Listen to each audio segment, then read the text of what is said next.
Are We are my live. fire, my one Yes. desire. All Hello, right, everybody. welcome. Hello. Welcome to the Electric Chainsaw Podcast, or as I call it, the Always Late Podcast to starting. But it's all good. We are here We are here. to We chit are chat with waiting. the fine Yes. people. Mm. Have lots of things to talk about today. Like all damn Comic-Con trailers that came out. Oh, a ton of fucking trailers. I think we reacted to like 8 in a night because she was just so busy. Brittany was so busy, so it was like our one time to do it. Just Yeah. got it done. It's pretty insane because like literally the Warner Brothers panel, which had Fantastic Beast, Godzilla, Aquaman, Shazam, and then later on you had Arrow, Flash, Legends, Supergirl. Black Lightning had a trailer, but I don't think they showed anything for Black Lightning season 2 in it. Really? I don't think so. It was like a 2 minute plus trailer, and I wasn't gonna react to it. I thought about it, I'm like, nah, because I'm whatever. So I was just skimming through it, and I didn't see anything new. So I'm like, oh, there you have it. So I think that we can both agree that Mm-hmm. Arrow had the best.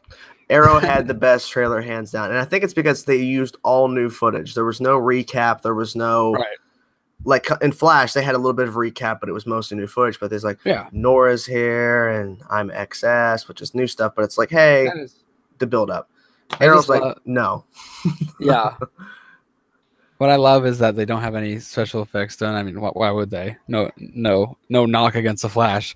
So it's just them, talking and looking. Oh, it's like, of course. Because they've only shot for a week and a half or exactly. so. So it's like, we got nothing done, guys. So let's just show all of the footage and just standing there talking, and then just reuse footage of him running and her behind him. It's not new. Yes. Yeah, exactly. Yeah. But it's like there was another speedster. Oh, okay. This is a good question because it's tying in with the Arrowverse. Do you think Batwoman is on Supergirl's Earth? I do not. I think it's on Earth 1, Arrow, Flash, and Legends Earth.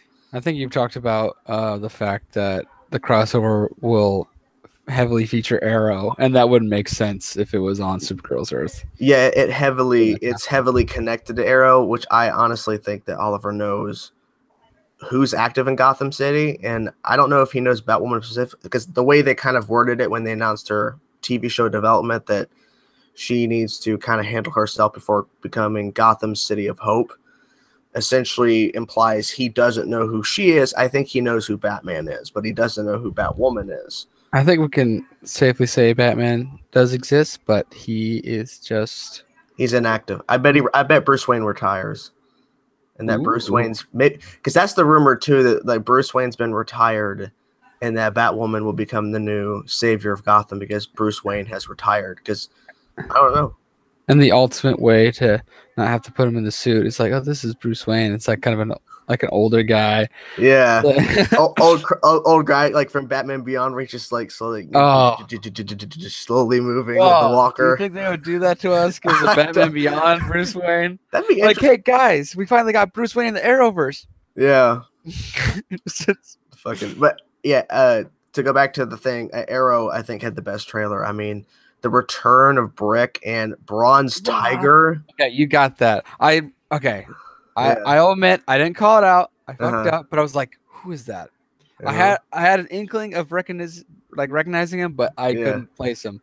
I mean, I got Brick and I got wait, who else is Stardust, because Oh, I wonder why, because we use an app called Stardust. What I love is that I've not heard any rumors about who's in prison. I've heard rumors of how long Oliver's going to be in prison and all this kind of stuff, and who's popping up in terms of, is Richard Dragon returning, which they've confirmed, who are the Longbow Hunters, which I've heard conflicting things. But I did not hear about Brick, Bronze Tiger, or Stardust returning in any form or fashion in this season. So that was a nice surprise in the trailer. Like, oh, I've heard nothing about this. It's awesome because it gives us, like, especially with Roy returning, but we didn't get him in the trailer. It gives us that really, like, as season 3 had its ups and downs, but it was generally good, and it kind of like and Bronze Tiger throwing it back to season 2. I honestly thought he was dead because I forgot. I need to rewatch stuff because I was like, what happened to Bronze Tiger? Well, apparently Bronze Tiger was killed in a tie-in comic or something, but I think this was before Flashpoint, so they could argue Flashpoint brought him back from the dead. I'm not really sure because people are conflicting. Like, wait, did Bronze Tiger die on the show? And so like, no, it was a connecting comic, but he's alive again. So they decanonized something. But then someone said Flashpoint. Like, oh, that makes sense. Well, I mean, it brought Ralph Dibny back to life, though. Well, oh yeah, it did because he died in season 1, and they But they never said that's what it was. No, it's implied. It's Flashpoint. Okay, it's Flashpoint. You know, whatever. Yeah. Let's see. I think Supergirl had the least interesting trailer. I think just because there was not really anything shown besides Agent Liberty at the end and the voiceover being Sam Witwer, who plays Agent Liberty. But then at the end, we saw the suit, which there's been set photos and it doesn't look good. It just does not. Power Rangers. That's what it looks like. It doesn't look good, and people are like, "Just wait till the show to judge." I'm not judging. I'm just saying, based off that photo, that's bad. So yeah, it might look better on the show because some of these outfits look horrible in pictures. But yes, like we saw the trailer less than a week ago, and it looked pretty good in that trailer. But now we see it out in the open in the sun. Ooh. Oh boy. Comic fan, I want to answer this question. Do you think Marvel dropped the ball at Comic-Con? No, because they didn't have a presence. Like they didn't have a Hall H panel. They were not going to be there. Yep. It was DC's time to shine, and they did. Oh boy, did they. I think that Marvel already said what they had to say with Infinity War. Yeah, they literally killed half the fucking universe in their movie. Yeah, so it was DC. DC stepped up to the plate, and they. Now, question: out of all of the movie, not TV, but out of all the movie trailers that dropped throughout Comic-Con, which one do you think was the best one? Because my answer might be surprising. I'm really torn. I think in our little Reactors League poll, I voted for Aquaman, but I think I've turned to Shazam, honestly. Because what I tested it on is I actually went back and watched Shazam again. Just because I was like, this is such a bold move for DC to do. And it looks like they're nailing it to me. So going in that different direction that that they wanted to, because their dark-ish universe is not working too well. For me, honestly, Godzilla stole the show. That trailer was so phenomenal. Oh, that's right. Yeah, that's what you voted for. The music was so incredible. And I thought the music was weird at first when I was first watching it. But now I go back and watch it again. Someone pointed out in the comments of my reaction saying that the music is really to enhance the beauty of these creatures and stuff. I'm like, makes sense, because as soon as he starts the fire breath in the sky, the music really picks up. And then the line from Tywin Lannister, "Long live the king." Oh, that was. I was like, of course they had to have him in there for that line because it has to. Did you hear the rumor or the theory that you saw Kong Skull Island, right? Kong Skull Island. Okay, so Tom Hiddleston's character, there was a theory that Tywin Lannister is playing an older version of Tom Hiddleston's character. Well, I mean, that isn't like in the 70s, right? So yeah, but it's been disproven because they have the character's name and it's not the same. But it would have been a cool tie-in because like he saw the cave paintings back in the 70s at the end of Kong Skull Island. He saw Godzilla, he saw King Ghidorah, he saw all this stuff, and now he's back. And no, like, damn it, I wish that was actually true. We need those. Was it Brie Larson too? Survived. They gotta have those characters tie in somehow. They might tie in King Kong versus Godzilla because that's in 2020. So that's how they could tie it in to where they bring in older versions of those characters and have them tie in because there's King Kong's returning. Then because there are some characters. I think Millie Bobby Brown, who's playing 11 2.0 basically in this whatever, she's going to be returning, I think, in King Kong versus Godzilla, I think. So bring in some connective stuff. Right. Unfortunately, you can't bring in Bryan Cranston, but whatever. What can you do? I still need to watch Godzilla. I never saw Godzilla. You never saw it? Nope. Dang. Well, there's a lot of cutaways, basically. Yeah, that's what I heard. But I'm not a huge like Godzilla and all that stuff fan. Like all the monsters. But it's obviously really cool to watch, and I had a really fun time with Kong Skull Island. So I think I'll enjoy this. I'm not to an extent I'll enjoy Godzilla. So hopefully. It had a sick trailer. I remember that when the guys jump out of the plane with the red mist, and you're like, "What is this?" They're all dropping down into the city. My only real issue with Godzilla, besides them cutting away from a lot of the action until the end of the movie, was the creation of the Mutos, or whatever they call them. These creatures that have no connection whatsoever to the lore of Godzilla. It's just creatures they created, which is stupid. I think it's because they were not given the rights at the time to use other Godzilla characters besides Godzilla. Like, they had to create their own. Yeah, like, we gotta have something for Godzilla to fight. So let's make these weird things. Yeah, it's like these weird creatures. That's really weird looking. Oh. But did you like Shazam? Did you enjoy it? I enjoyed all the trailers. I think Shazam was quite funny, and what I think is interesting is that the director came out and said that some of the visual effects are not completed, so you won't get a really good look at what the movie is going to be until the official trailer. Which I'm like, well, if you already put out a trailer though, like you already put out a teaser, it's out there. If you thought that, if you're thinking this is not a real representation of the movie, then why'd you put out a trailer? Like, it was very weird. I get it because you want to get people excited, and DC wants to push forward. Hey, this is not going to be all dark and grim and stuff. I get it, but if you're saying to the fans, well, you're not going to get a really good look at everything until the full trailer drops at some point later on, I'm like, well, then why'd you drop a trailer in the first place? Interesting. But I enjoyed the trailer, and I think Aquaman looks phenomenal. I think James Wan found a perfect way to balance being underwater and it not looking too, CG looking. It looks like what it would look like as Aquaman. I think the problem is Justice League created that air bubble thing where him and Mera talked, and it's like they're not going to do that in Aquaman. So it's like why put that in Justice League? It was weird. Like, now you've kind of set up precedent. Yeah, so people are going to assume that whenever there's like conversations, an air bubble is going to get created. No. So I don't know.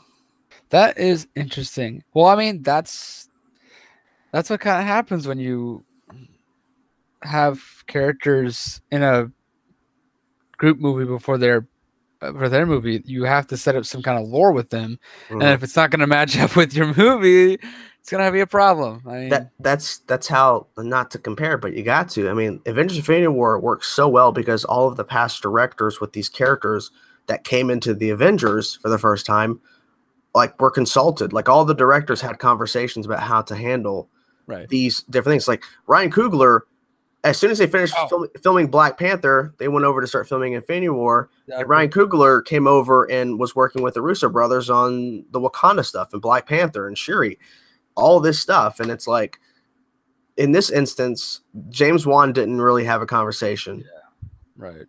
Or Warner Brothers didn't allow them to have a conversation. Because they had their hands in so much of that shite. Yeah. And honestly, I think that whole scene was a reshoot. I think so. That was Joss Whedon doing that nonsense. So I don't know. Did you see I'm guessing you saw James Wan's tweet about the air bubble though. That's a great tweet. Yeah, he's like, well, because he gave props to Zack Snyder on Conan when Conan asked, like, so how'd you go about casting Jason Momoa and all this kind of stuff, like Aquaman, to change the look of the character and change the perception of the character. James like, no, Zack Snyder casted him. So I think he's throwing shade to Joss Whedon doing that air bubble nonsense, but he's giving props to Zack Snyder. I'm like, regardless of how you feel about Zack Snyder's films, he started this universe, he built the foundation, and now we have to take the good out of those movies and continue to push forward and do better. Because I mean, those films are still successful, not Justice League, but you get my point. The casting is really well done. If you're gonna say anything about the movies, so. Yeah, I can't wait for both of those, and then obviously Wonder Woman 84. I think they're DC's hitting it out of the park, which is great. But we have a certain trailer that dropped before the big event on Saturday that has caused a lot of divisiveness that we have to discuss, because apparently you can't go dark with these characters. You can't show them in their origins. They have to be exactly as you imagine them in the comics. You know what I love? You know, that's the thing. People can't take a character before what we know. Like, no, they can't be this way. They're always like this. No, they're not. They had to have some kind of journey to get to this character, right? Like, they can't just be the character all. If you haven't figured it out by now, people, it's Titans. So Titans. If you looked at that trailer and you claim you're a fan of the Teen Titans and you can't accept that they're going in a different direction, then you clearly have never read comics, because they've always changed up the origins. They've always changed up how these characters form. And it's very obvious by the trailer. Just watch it again. Dick Grayson's active. He literally just left Batman. So he doesn't give a shit. Raven, Starfire, and Beast Boy are not active. They are just kind of in the shadows. I mean, Raven's still a young girl, obviously, so she's not really active doing anything. Starfire, yes, her look is bad, but it has nothing to do with her race. That whole thing where she disabled her Instagram comments because of racist comments about her portrayal. It's ridiculous. It's utter nonsense. It's just her outfit looks bad. And then Minka Kelly, who plays Dove on the show, which we saw Dove and Hawk in the trailer, looked pretty good. Minka Kelly had to go on the defensive, and she answered some questions fans had. So wait, does Starfire look like that the entire time? And she's like, no. And I can't wait for y'all to see her final look in the season, because you guys are gonna be apologizing for how stupid you were for judging her based off the pictures. I'm like, well, but they're putting out the pictures in trailer, so yeah, that's true. I don't know. This trailer felt like it was taken from the first 2 episodes of the show, maybe in the first episode. I agree. And Beast Boy, we didn't see transformation because that's a lot of money. So we're going to be seeing it in the show. They're not going to get revealed in the trailer. No. I'm more interested in to see what they're going to do with the second trailer, because they saw the response to this trailer. Right. Question. What could they have done differently within this first trailer that maybe would have gotten people to be more acceptive of this new direction? What do you think they could have done differently?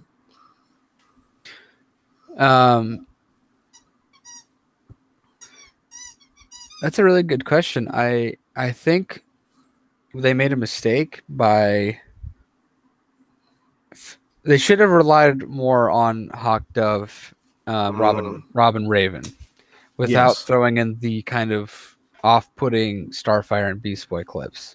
Mm-hmm. It's like, oh, there's Beast Boy, and he's gone. Okay. Yeah, he was barely in it. Yeah, he was in. Literally, me and Brittany rewatched it. It was 2. He was in 2 scenes. That's it. Mm-hmm. Yep. So I think, because I mean, you can't just be like, hey, we have a Titan show. Oh my gosh, that's awesome! Finally. Oh, here's Robin. Oh, he looks awesome. The next costumes that you reveal are Hawk and Dove. That's big, because it's like you're not revealing Starfire, you're not revealing Beast Boy, you're not revealing. No, we're just Hawk and Dove second, and to just have them in a couple fight scenes, I feel like that's yes. You're talking about Titans. Yeah. Yeah. Oh, you do? Yeah. Just real quick. Well, yeah. So I mean, I thought if they rely more heavily on them, and then I don't think anybody had a problem with the big brother sister dynamic with Robin and Raven, to my knowledge. No, I didn't see that. No. Yeah, if they focus more on that, and honestly, I don't know if you can get more divisive with the "fuck Batman" line, because so many people. I mean, it's setting the tone of who he is right now, and if you don't get that, then you don't read comics. So I don't know about that line.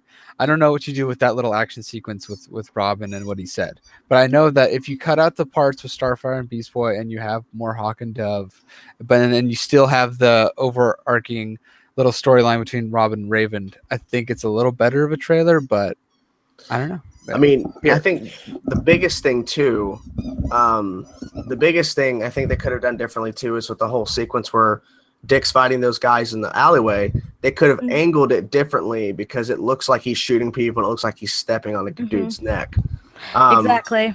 But what were your thoughts about the trailer? Sorry, I'm a huge Teen Titans fan. I heard you guys talking about it. I'm like, hold on, I need to step in real quick. Yeah, I agree with what you said too. With the whole, like, the way they angled it. And, like, someone even spoke to someone who was actually working on the show saying, like, no, he didn't do it. It's just like in the comics how we would shoot above their heads. And, like, he didn't step on his neck. He stepped on his collarbone. He's alive. And I know from experience, my little brother injured his collarbone. It's not an extreme, like, life-threatening injury. It fucking hurts, but, like, it just, like, it sucks. It's painful, but it's not death-threatening. Yeah. So when... I knew that going into the trailer, but I think the reason why they filmed it like that is to kind of give a taste of, like, hey, it's going to be a darker show. Was it executed well? It's questionable, but I think it still got its message across of it's going to be a different kind of show. Everyone's like, this isn't the Teen Titans. You're like, you're right, it's not. It's called Titans for a reason because they're older and they're not, it's not like what that's why they call it Titans. And the fact is, Hawk and Dove's in there. Dick Grayson's not like 16 years old. He's like in his late 20s at this point, or in his 20s. Yeah. Starfire is in her late 20s as well. Yep. So, I mean, it's not the Teen Titans. Yeah.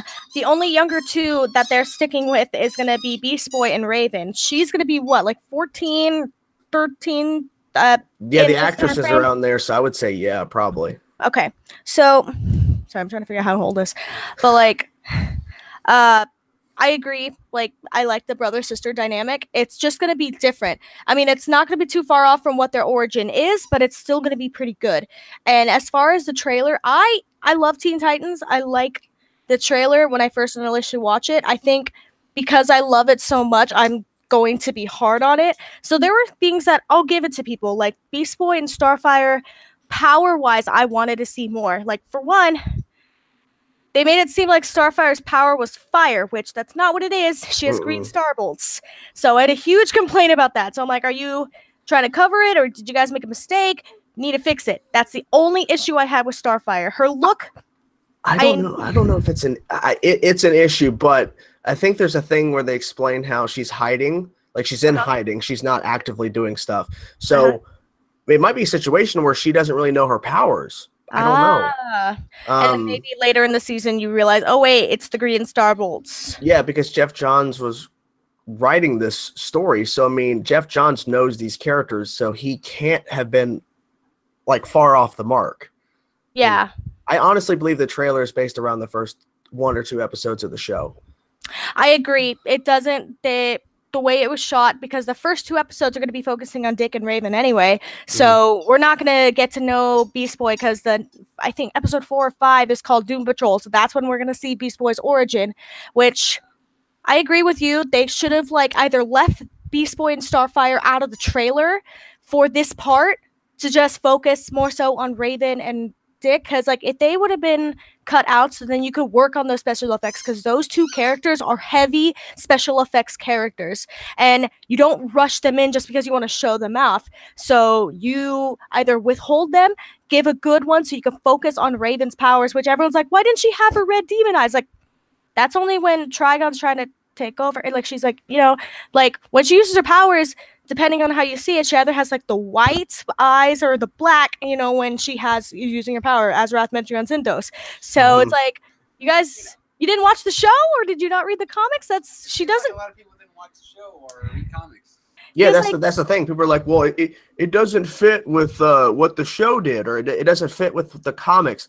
Well, you understand the comics, there's always different origins, always different ways of how they bring the team together. Sometimes the team's already formed when somebody new shows up, and then they start the comic run. Sometimes they're building it from the ground up.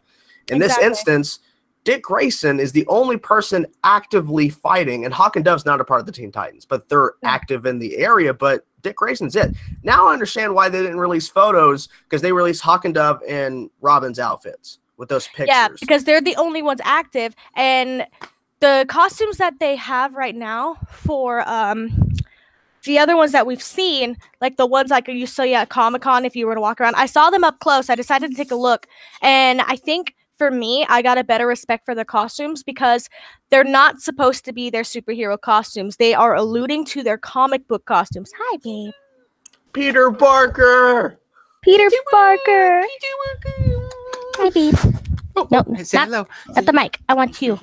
Sorry. So I walked around Comic-Con. I saw those costumes, and I liked the sort of a nod to what their the superhero costumes could be.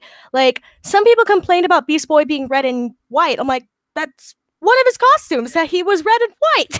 That's his costume. Like, I mean, most recently, if you look, I rewatched Justice League versus Teen Titans. Mm-hmm. I forgot how good that movie was. I really enjoy rewatching it. Beast Boy enjoyed that one too. That exact color design in that movie. Exactly. And I was like, it's supposed to be purple and green. It's like, well, yeah, eventually he goes purple and green because he's like homaging to the Doom Patrol. Maybe in a flashback episode, we'll see him. Like, my thing with Beast Boy, and I love him so much, the trailer didn't do him enough justice. It confused people. Like, you have that one shot of him jumping in the air and then nothing. It's like, okay, don't put him in because that's Beast Boy is supposed to turn into an animal. Like, is he about to fly, turning into a bird? Is he going to turn into a low-flying pterodactyl? What's he going to do? And we didn't get that, so it kind of, like, de-hyped him for me. It's like, okay, either you wait to put him in a trailer where you see him in a fluid, like, special effects turning into something, or you don't put him in at all. So you think they should have had him doing that jump and then turning into something and then cutting away from it? Like, yes. Teasing...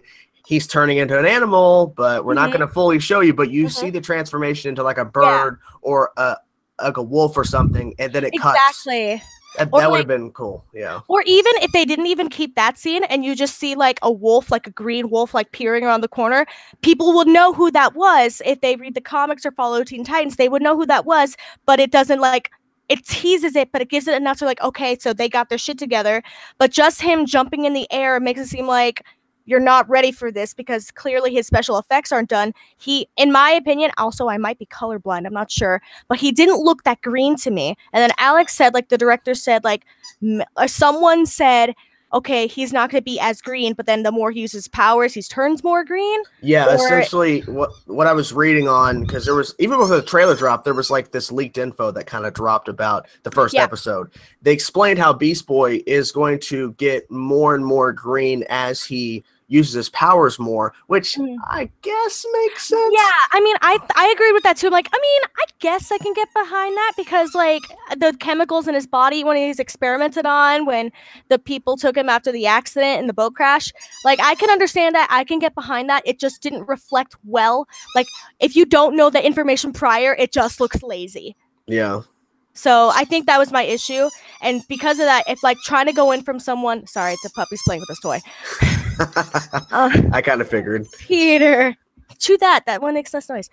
But like, I feel like that same instance, like if you're not going to give 110% for this trailer, which is the first trailer you're trying to drop, trying to promote this new app, do it right. And I think like even Raven's special effects, they looked good, but they still looked not as good as they potentially could have been. Because I feel like they just did like a quick thing and then they put it out there, which I admired that like they wanted to get something out. And there are aspects of the trailer that I did truly enjoy. But it definitely looked rushed on certain aspects. And that's mostly special effects. I think the biggest problem is that they didn't have a panel for the show. Yeah. They should have had a panel because what they could have done is answer the questions that people had. If this was the trailer they were going to drop, they should have dropped it and showed it before the panel and then go, okay, let's answer some questions up front. This is based off the pilot and we're still working on the show. Whatever. Like, they should have done that instead of us having to go behind the scenes and doing digging to try to find information. Because they released the trailer when they... like 3 or 4 days prior to the trailer drop, they just finished filming. So it's not like they have a lot done yet. And so I can understand why people are like doubting the show. But again, we need context for why they're doing things the way they do. I'm not hating on the show, but I feel like the trailer could have been executed better. Like focus on just Robin and Raven. You're talking about their dynamic, how they have like a brother-sisterly thing going on, and how Robin's kind of like rebelling against Batman, which I personally didn't have a problem with. Yeah, the fuck you Batman was like a bit extreme, but like the mindset at that time, I think is fair, because at that point in his time, he is mad at Batman. He's never said fuck Batman, but like he is mad, but it's not going to be a permanent mindset, because when he gets into Nightwing, that's when because you only see him in the Robin suit. When he gets into Nightwing is when he starts getting a respect for Batman again, and they stop being like, oh, I'm beneath you and you're above here. They start being more on equal terms, and I think that's what some people are forgetting. When he's Robin, even in the Teen Titans, he was very hostile, and there is like, I retweeted a clip where Robin was yelling at his team in multiple different scenarios, like season 1, when he's obsessing over Slade, and he's like, I'm gonna kill anyone who I'm gonna stop anyone who gets in my way, and everyone's like, dude, Robin, chill the fuck out. And like, that's who he's trying to figure out what kind of a hero he can be without Batman, and he fails because all he knows is the violence and stuff that Batman has done. Does he kill? No, but he takes it a little step further than Batman by shooting above their head, scaring the shit out of them. Contrary to, dark, like the Batman versus Superman shit, that's different. That's different. But I think it was fair for him and that mindset at that time. I think, should they have put that in the trailer? Yes and no. They should have angled it differently. Yeah, like they should have maybe a different line where he's like, I don't work with Batman anymore. Like, I work alone, or something like that. Maybe that would come off as too cheesy, but I think that would still get the point across that he's mad at Batman. He's not working with him. The fuck Batman might be better just to left in the show to watch it so you could see the context of why he's seeing it. Are we going to see him freshly leaving the Batman? Because didn't they cast a Bruce Wayne? It's been rumored. They haven't confirmed it. My guess is we might see him, maybe. I think because they have a lot of actors confirmed for this show, but nothing's been released on who they're playing. So I'm thinking maybe they did cast a Bruce Wayne, so you will see him, but obviously we won't get a Batman. But, I'll take what I can get. So I think maybe the fuck Batman should have been left out. But I get why they put it in, because they're trying to show, it's a dark show. It's going to be trying to put it up front, hey, this is what kind of a show we're having.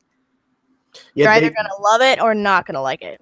I mean, they prefaced it before the trailer starts with that little warning, but it's just, it's hard to defend some of the stuff. I've never had an issue with the casting of Starfire, because I don't care what race the character is. I think same. My issue is her outfit just does not look good, in my personal opinion.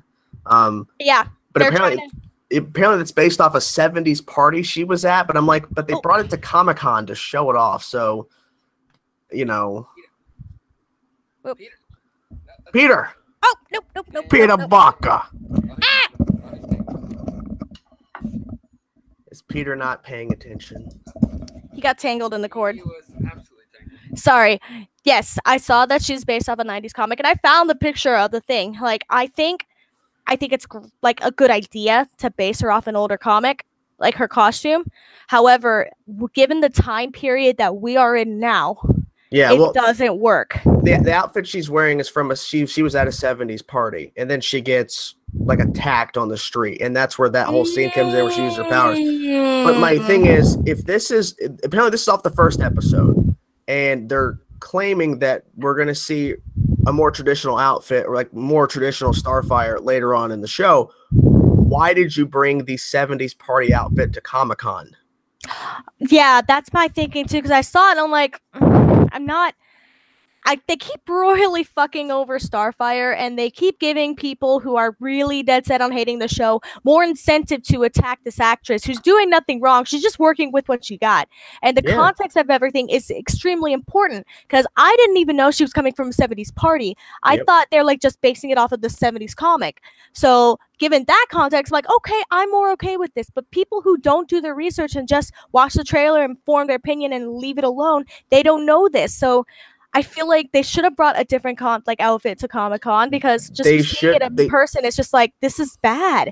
The thing is, some people don't look into stuff like that. Yeah. But it's look, if they really wanted to explain it, they should have shown a scene of her being at a party, maybe her getting ready for a party, going to exactly, and then showing And that's why I'm saying, like, with you, like, they shouldn't have put Starfire and Beast Boy in that trailer. Do a second trailer where you see Starfire at a party. She's living it up. Coriander's, like, enjoying herself. She walks out the street, and you see her, you hear her, like, do a monologue of, like, I'm, like, on the run, like, trying to blend in or some, shit like that. She's in the alleyway, and she attacks people, not sure what her powers is, trying to make it out. Then you do another scene where Beast Boy jumps off a roof. He turns into a bird, and they run into each other and they have like a comedic thing, and then he's just like, who are you? And like does like his comedic Beast Boy thing. Or like they said that he's going to be a little darker because he's on the run too, don't know from what, if he's like trying to just avoid the Doom Patrol or like trying to avoid the scientists. He's probably avoiding his creators, I think.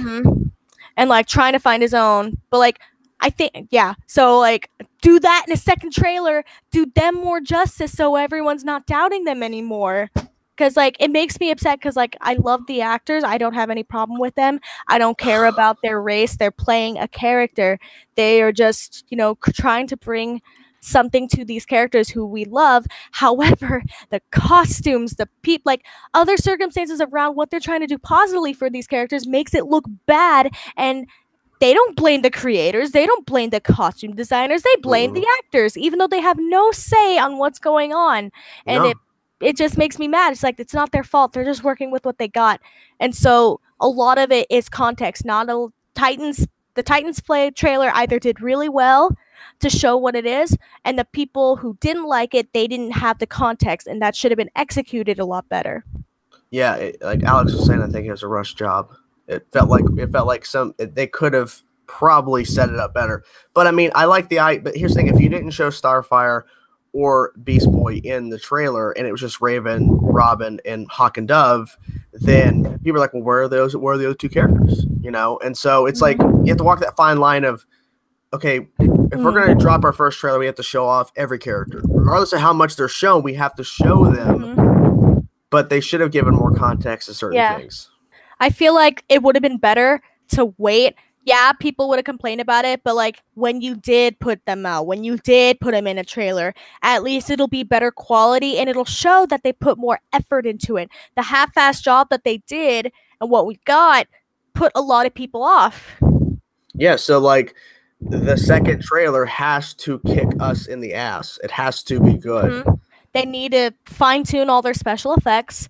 You needed it. I want it to be Starfire and Beast Boy centric in a positive way. So, like you said, we see her partying it up, explaining why she's in there, and then get attacked and the thing. That's why she's in that outfit. And then maybe show her in a different outfit because, see her with like straight hair, for example. I don't know if that's what they're going to do, but like have her with the straight hair, and then you see Beast Boy transform into something, and then move forward and then end the trailer with, who are you? And they run into Dick and Raven. Yeah. That's how you do it. Or that's how I would do it. Raven's clothes look very, very close to her cloak that she'll have eventually. So I like it. It's a nice tie-in, but yeah. She's definitely Rachel Roth right now, so she hasn't come into her own as Raven, and people are like, how come she doesn't know her powers? Like, well, there is one arc where she doesn't realize what's going on. She doesn't know, like, her mom kind of kept it from her that, hey, your demon father is here and he lives inside you. He wants to destroy the earth. Good luck. So there is a version of that where she doesn't know her whole life, and there are versions where she does know growing up, like, hey, you're the daughter of Trigon. So in case you weren't aware, just letting you know. Just so and then in this one, she doesn't know, and she's trying to figure it out. So we're probably not going to see Trigon at all season 1. Maybe like hints that he's there, but she's just going to be coming into her own, trying to figure out her origin, which essentially is what the show is about. It's their origins and then coming together as a team, how they work together and try to save the city, save the world. Well, there's a rumor that they have casted an actor for Trigon. What? So, yeah, it was rumored for a while that there was a guy they casted. They didn't reveal who he was playing, but they say he's Trigon. I think I saw that one too. They didn't confirm anything, but they're not denying shit. So I'm like, fuck, guys. I think that's the best policy. Don't deny. Don't correct. Just let it ride. See what happens. I'm excited because one thing before I go, because I have to take off. A lot of people complained about like, oh wait, so he's just another Red Hood. It's like, well, we are gonna get a Jason Todd Yeah. And like he's not a Red Hood. He's like Jason and Dick are completely different. You're watching this mindset that Robin's in right now, that Dick is in right now, and people are like attacking him for it. It's like there are comics where he's beating the shit out of people right after he like leaves Batman, because he now has this freedom to do what he wants, what he sees is good. But then he's going to learn why Batman has the line he does. He doesn't have to agree with it, but at least he's going to get back to a point where he understands why Batman does what he does. And then that's when he gets in the Nightwing suit. And then once he's in there, he's going to understand why Batman does the way he does. They're going to be on equal terms. It's not going to be like this. It's going to be like this. And so I'm hoping we see Jason Todd, because we will. The actor's already confirmed he's Jason. Oh my god, thank God. Yeah. Now, there was a rumor that you told me about that we're going to see a Red Hood suit. There was a rumor that Red Hood and Nightwing are going to be fighting in this season, but I don't know, because they could wait till the very end of this season to introduce his new suit, which they might end up doing that. But we might see. Well, I don't know, because see, when Red Hood appears, Nightwing's active. So yeah, Jason can't be Red Hood. My guess is Jason's the new Robin. He shows up where Dick Grayson is, and they have a little bit of an issue. Yeah. And then eventually we might hear that Jason is dead. Right. And then later on, I don't know. Later on down the road, we might see Red Hood. But yeah. I don't know, because I mean, these are just rumors and stuff going around that people are saying, yeah, but I mean, when the actor was cast, we were like, well, I think he's playing Jason. And then a fan who's constantly like near the set said, yeah, he's playing Jason Todd. And then he popped up again. So the actor's popped up, I think, like once or twice. So, and I think one of the episodes is titled Jason Todd. Yeah, one of the episodes is titled Jason Todd. It's like episode 8 or 9, something around there, because there's only like 12 or 13 episodes in season 1. So my guess is because like timeline wise, like that's gonna be a quick like thing for Jason. Like that's gonna be so quick after Dick leaves, and then So I'm thinking, my guess is they're gonna have a time skip after, like you're gonna see that scene where he's like fuck Batman, and like maybe a year or two time skip. Oh, okay. And like a time skip like later, and him working at the detective agency, then Raven comes to find him, and then so by that time, that's plenty of time for Batman to find Jason. And they establish something. Dick knows of Jason, and like you have episodes where like Jason comes to Dick and like talks to him and stuff, and you see that rebelliousness in Jason and how he's like testing Batman's patience. And there'll be moments, I think, where like Dick's like either agrees with him or it's like, nah, dude, stop, or like I don't know. And then at the end of the season, he becomes Nightwing, and it's like, holy shit, Jason's dead. And then you end it there, and you tease like, okay, so we know season 2 Jason Todd is going to be Red Hood, or like tease something like that. I feel like that would be smart, because like my only issue with the Jason Todd thing would be the timeline wise. Like that would be a real quick thing to get Jason in, then he dies, and like that's a short time frame, which Jason doesn't deserve that. So like maybe we'll get a time skip after he's like fuck Batman, and like we'll see that him and establishes himself. I think that scene, he's in Gotham City when he does that. So, because he's like, where's Batman? Well, then where are you at? Because this has to be Gotham City. And the actor teased when they released the picture that he's about to do an alleyway fight scene in the outfit. Yeah. So it's like, okay, they're in Gotham City, so maybe it is a time skip. Yeah, I hope there it is, because then that'd make me happy. It's like, all right, you're respecting the timeline of everything too, and then you get a time skip, and he's in the detective agency. Then Raven's like, "Hey, I need your help. Yep. I know who you are." All right, that's all the time I got. I'm gonna send it back to Alex. You guys have a great podcast. Good talking to you again, Jordan. Bye. Sorry, I heard you talking about Teen Titans. I'm like, I need to say something. I know. Go off. Go off. Oh, PDA on the podcast. I didn't sign up for this nonsense. This shit. Unsubscribe. Oh, this like boo. I'm so depressed. Why'd you have to kiss on the screen? That's wrong. It hurts my feelings. It's wrong.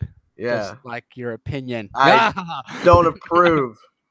But yeah, I mean, I think overall Titans is the second trailer better blow me away. Absolutely. So, no, I absolutely agree.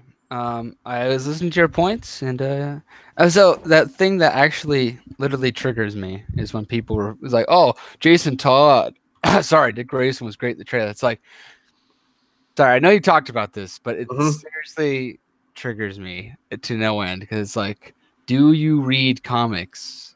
Do you know what he was like? It's like people don't, because you made this point. You've made this point several times when you've been in PS4 party chats where no one else can hear the conversation, so you can't really express. But you're like, clearly, these people don't think of the process from point A to point B. They only see how the character is at whether they're at point A or they're at point B, not in the middle where it's the transition. Because unfortunately for Dick Grayson, he leaves Batman because he hates the man. He hates Batman, but he hates Bruce Wayne too. He can't stand him. Exactly. So him saying fuck Batman is like 2018 Robin. That was the meme, that 2018 Robin, fuck Batman. But we're in modern times now, and kids nowadays, they don't hold back when they express something. So absolutely. They ask him point blank, I bet you he's about to leave Gotham and he finds these guys, he's going to kick their ass. Where's Batman? It triggers his hatred for the guy. Fuck Batman. Which I don't agree with because you're fucking around with the best character ever made. But there he is. I'm just saying. He'll get there. He'll get there. Little Nightwing. He'll get there. He'll get there. I honestly think at the end of the season, we'll see the Nightwing suit. Yes. Yeah. So, well, okay. It just, yeah, I know I've said it a lot, but seriously, it just still holds true where people can't get it through their heads. I make a reference to Iron Fist season 1 where it's like, this isn't Iron Fist. He's like, oh, it's almost like he's going through a journey to get there. Are you saying it's kind of like his origins? Maybe. It could be the beginning of his. Oh, God. I don't want your popsicles. You want my popsicles? No. Are you sure you don't want my popsicles? I don't want your popsicles. I got popsicles in the basement if you want some. I don't want them. Get your fat ass down there. Stay down there, boy. Stay down there, boy. Jesus Christ. You like lightsabers? I got me a lightsaber you can play with. I want some lightsaber. Like Star Wars? Got some Star Wars figurines down there we can play with. I got a whole man cave down there for you. A man cave? Yeah. I got a little boy cave down there for you. Oh my God. I didn't tell you when I was doing lifts down at Comic-Con, full disclosure. Oh. And, I ran into these guys that later on the night, they're like, yeah, just ready to get out of here downtown. I'm like, yeah, I got you. And they start talking about like components. It sounds like, making something. I'm like, oh, you guys do cosplay? I'm like, oh, no. Do you know Saberforge? Yes. Yes. I'm sure. Well, I mean, you've been looking for lightsabers. You may not have used them, but I'm sure you saw them. Like, oh, yeah, we go on Saberforge. We customize our own lightsaber. And we're like, oh, apparently down in one of the parks down here, they had like they have a annual after Comic-Con lightsaber show off / battle. Dang. Where it's like 400 people just come and show off their lightsabers and stuff. I was like, cool. Oh, baby. Yeah, I use Ultra Saber. Saberforge, I heard they're way more expensive. And apparently there were some issues with like them not getting orders out on time. But okay. I went with Ultra or whatever, Ultra Sabers. Yeah, I forget. Okay. Whatever. But yeah. Okay. They've been pretty good. So speaking of Star Wars, yes, the Clone Wars. What a segue! The Clone Wars has been saved for another season. I can't believe it. The fact is that show has been off the air for so freaking long, and it's like, yep, 12 more episodes on the Disney streaming service next year. How about them apples? And instead of instead of announcing it beforehand and having a panel, they have the 10-year anniversary panel for when the show started. And they're like, yeah, here's some concept art. Here's some stuff we didn't get to finish. Oh, by the way, here's a trailer for the new season. What? We just sat here for an hour and you go, oh, by the way, we're bringing the show back. Be non-specific. Here's the show. Here you go, guys. What a great way to do it, though. Where it's like Ahsoka's back. Anakin's there chilling. Obi-Wan's like, I'm speechless. I got nothing to say. Anakin's got new hair. I think I like the fact that the look still looks the same, but it's a little bit more polished. It looks like exactly. It looks better. Boy. I'm excited, man. I'm excited. Oh, absolutely. I actually haven't seen the trailer yet. Oh, you need to. Can't believe it. How long is it? It's around over 2 minutes or so, but a lot of it's just like setup, just like kind of like having this voiceover of the clones. Then they give you a little bit of stuff at the end, or as John Schnepp, the late great John Schnepp, would say, a little bit of flavor at the end. In there. Yeah, it's good stuff. I got so excited. I came over to record my video just to talk about the fact the show's back, and then I just checked my subscription feed trailer. I'm like, there's a fucking trailer. Yeah. Also, was the poster. I'm like, what? I click on it, and I'm like, oh my, damn, need to watch it. I think we might just react to it. We'll see our schedule. Because I wanted to, and then we might have Nikki from Fandom Reactions. So for those of you who are in this crossover, podcast, a little crossover, inside information, crossover, a little bit of crossover. You remember when we were doing that stream, and then somebody's mic was like that, where it was Billy's mic where you go, "Hey guys, hey and he wouldn't do it. It was his mic being stupid. Yeah. Exactly. And then all of a sudden Jordan comes in every once in a while. Hey guys, I think they're over there. Sorry. Yeah. It would always be one word that would get like so loud. Like if he was saying something like, okay, I'm gonna pick Reaper, right? He would say, I'm gonna pick Reaper. It's like, what? And he doesn't even realize what happened until we point out. He's like, I don't know what you're talking about. Like your mic has a mind of its own. Yes. It just wants to have certain words yelled at us, Everyone keeps asking about my Star Wars fan film. It's going along, guys. It's taking its time. Don't worry. It's going to be okay. Let it breathe. It wouldn't have been out sooner, but I had to get some popsicles. I had to get some popsicles for the boys out there. Working hard in those Jedi robes. Working hard for the money. Work for that money, boy. Also, speaking of Star Wars, Episode 9 casting yesterday. Lando's back. Mark Hamill's Luke is back. Carrie Fisher using unused footage from Episode 7 is back. That is. So I'm guessing that means she kind of has to be confined to a base, which I mean, she was confined to something. But also, if you remember. You saw Rogue One, correct? Oh yes. You know how at the end where they used footage, like unused footage from Rogue Leader and all that kind of stuff in the X-Wing cockpits, where they used unused footage from back when the New Hope and brought it back into Rogue One. That's probably what they're going to do. Is they're going to take unused footage that was shot and then put it back in somehow. People are saying flashbacks. I don't think it's going to be flashbacks.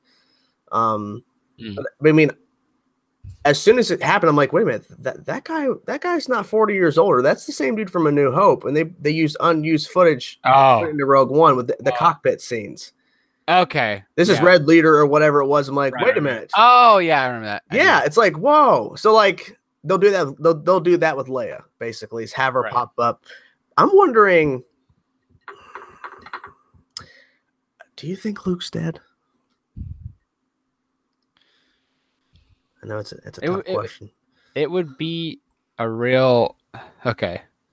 So this is JJ now, and JJ has seen the comments that people have made, and I don't know. I mean, he wait. Let's see. The one thing that the thing is, only one thing of clothing fell off him. Where when you're a Force ghost, all of it is supposed to fall. And also, his metal arm did not fall because it's attached to his body, but it's not. Yes, it did not fall. I don't know. I honestly really hope, because at least give us one meeting. I mean, it's gonna. How can you?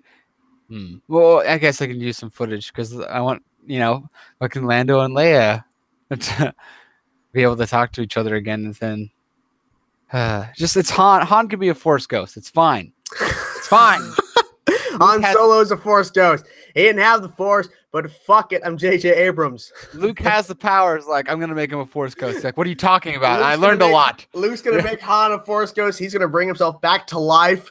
Yes. Like he like you know how he created that doppelganger of himself. He's a Force Ghost. He turns his hand on him. He's like this. He's like the Force Ghost color goes away. And he comes back human form. He's like, I am back, motherfuckers. I'm like, whoa, this is a PG-13 movie. I don't give a fuck. He's just flipping everybody off. Like, fuck everybody. This is PG-13. You piece of shit. Fuck you. He chops Rey's head off. He's like, fuck everybody in this goddamn movie. He just starts going insane. It's like, hey, you know how I said that they couldn't beat the entire First Order with the guy running around with the laser sword? I was lying. Like that thing where I forget her name, where the purple-haired lady, as I called her, she like rammed through with like hyperdrive.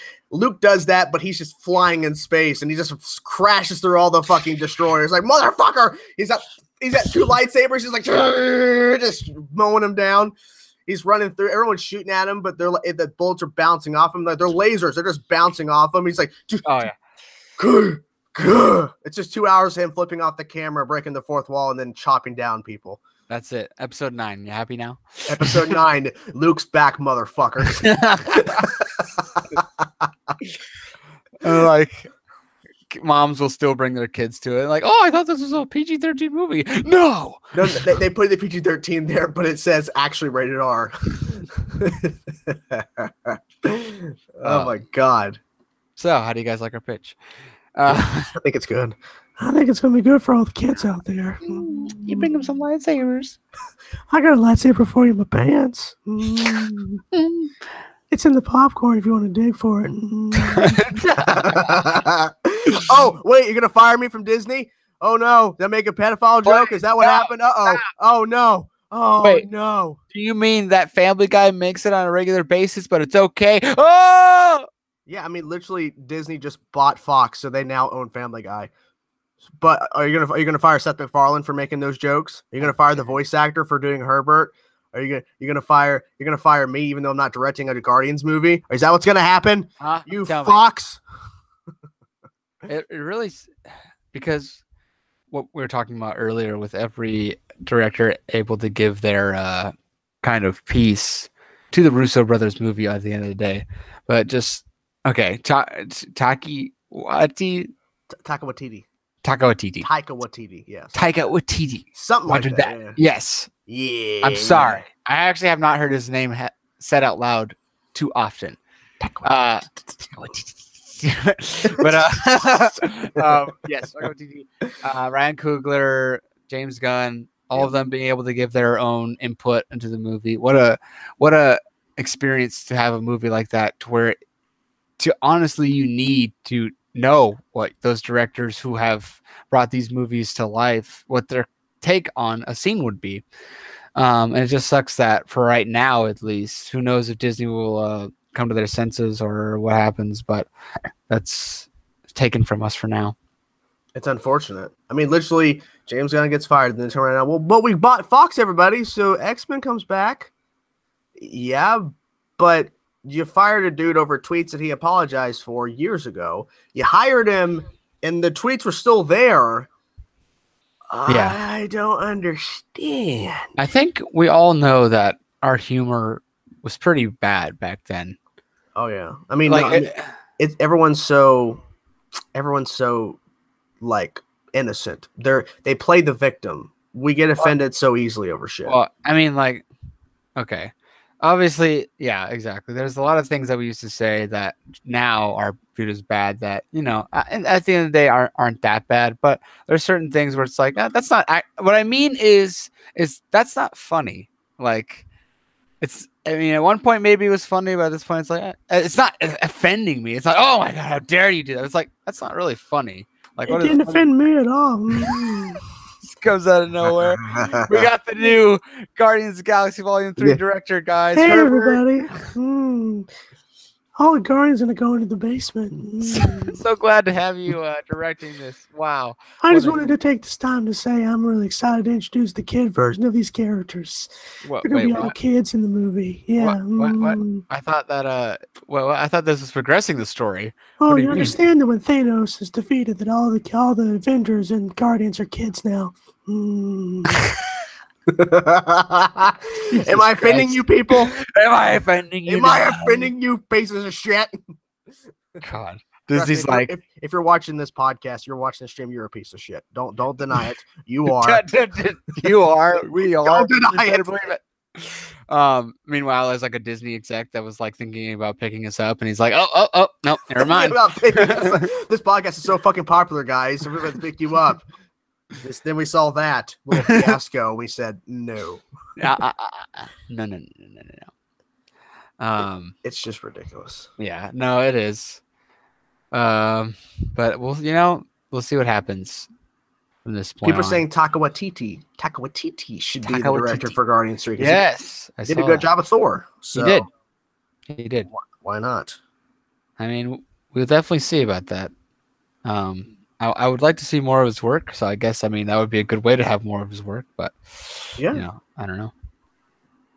I mean, I would say maybe the Russo brothers could tackle it after 4, but I mean, they're in production of Avengers 4, and I think they're going to move on from Marvel for a bit. I think they're still going to be involved in stuff, but they're not going to be directing, I think, for a bit. Which is, totally understandable. They're probably tired. Oh, yeah. Because filming 2 movies back to back in a span of a year, that's got to be just death. I mean, the fact that they've had so much help and their brothers. Yeah. It's a little. I mean, I can only imagine if it's like, all right, director, do this Infinity War that's been built up over 10 years. It's like, So just the fact to have 2 guys and input from other directors, must be like, oh, thank God. But yeah, even after all that and the help they've gotten, go take a break. You deserved it. Thank you so much. Yeah, thank you for giving us a movie that hits $2 billion in the box office. That is fucking crazy. I literally, not to be a dick, but Justice League doesn't even make $600 million, and Avengers: Infinity War breaks $2 billion. $2 billion. I'm gonna have sharks with fucking laser beams. I'm all about teddy bears and cuddles. I was literally gonna plug Fortnite in really quick because they made a glider that's a shark with a laser beam on it. Oh, that's cool. And then that makes sense for Fortnite, though. Yes, no, absolutely. Yeah. But the thing is, then you brought the teddy bear. They literally have a teddy bear as a glider. I love it. I wonder whose favorite one that is. I use that to bring all the kids over. That ice cream truck. Special flavors of ice cream you want. I'm sorry. Just look at this. Look at this guy over there. Oh, so cute. He's like, yeah, just let me out already. But the thing, when I let you out, you get tangled up in that cord there, boy. Mm-hmm. And then you step in that water. Peter, step in the water. Okay, so in case you don't understand that, that's so we're in a PS4 party chat. Peter Barker, their dog, literally just got there a couple days prior. So he's sitting there, we're playing a game, and he I'm guessing he looked over because all I hear is this. Well, what do you think was gonna happen? I'm like, what? He's like, Peter Barker put his paw in his water bowl and then looked up and then pulled his paw up and looked at it like, what the hell just happened? I'm like, and they're like, you stupid little shit. What do you think was going to happen when you put your paw in there? What do you think was going to happen, boy? What? What do you think you're doing there, boy? Boy. Oh, God, I love it. Is Panther in here? You better be. I don't know Panther's. Gosh, dang it. Well, Gotham Knight was commenting on my Herbert impression. Oh, yes. I think Panther was in here earlier. Panther's been picking up on that boy. That's why. Yeah, Panther's picking up on that boy. I think everyone's picking up on that boy. Oh, the boy, you know. I'm all about picking up the boy. Gotcha. Oh shit. Jeez. What else has happened? That small Iron Fist teaser. Not the announcement, but the teaser. Yeah, the teaser. He was just beating some people up.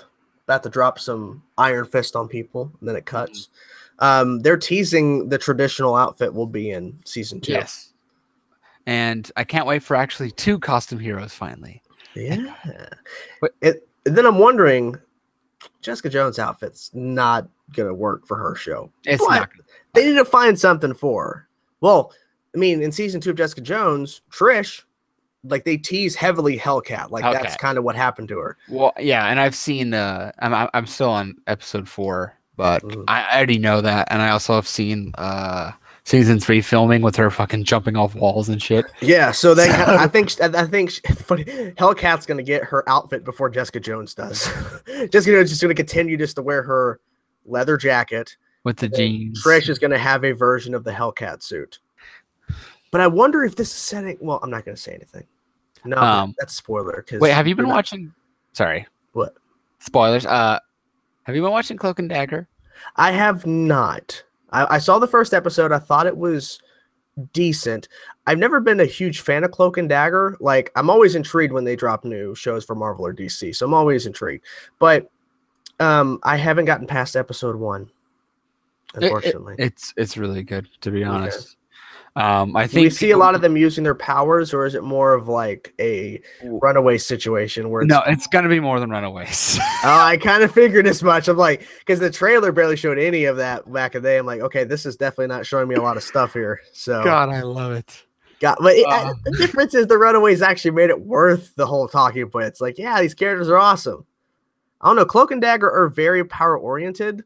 So the fact that you're saying, well, it's more like Runaways. They don't use their powers as much. Like, it's the beginning. Like, oh, okay. Full disclosure, I've seen scenes, not that where it's like, oh, this is a huge spoiler, but where they're using their powers. Oh, okay. So it could be sprinkled throughout each episode. There's some power usage. Yeah, it's not where it's like, hey, aren't we supposed to have a special effects heavy episode, Runaways guys? We're like, oh yeah, we are. We're using all our powers to stop this one guy. Yeah, and then never again. Let's go. Yeah, they literally save all of the best effect stuff until episode 9 of the show. So you have to spend 8 episodes waiting for the 9th episode to get to it, and then the 10th episode, we're done. Season 1's over. What? Okay. What? The first episode of The Flash, he was running nonstop. Yes. What happened? So, no, you're absolutely right. The Runaways just fucking nails it, and who knows how it does it. It fucking rocks. And then with Cloak and Dagger, I feel like it's going to be a similar situation where, there's going to be a bit of, it's a drama, but it's also, they're going to showcase their powers more. I just have a really good feeling about this, and what I've just been seeing has been really good. And have you watched The Gifted? Yes. 4 episodes in. I watched 4 episodes. I think I'm a little bit farther in. I don't remember. All I know is like that show uses a lot of effects. Then again, it's Fox, so they got more of a budget, I guess. I watched up to them freeing Polaris. Polaris. I don't think I saw that. Oh, no? I don't remember. She's in jail, right? Yeah, she's in jail. I can't remember. Actually, it's been a while since I've watched. I think it's been a while.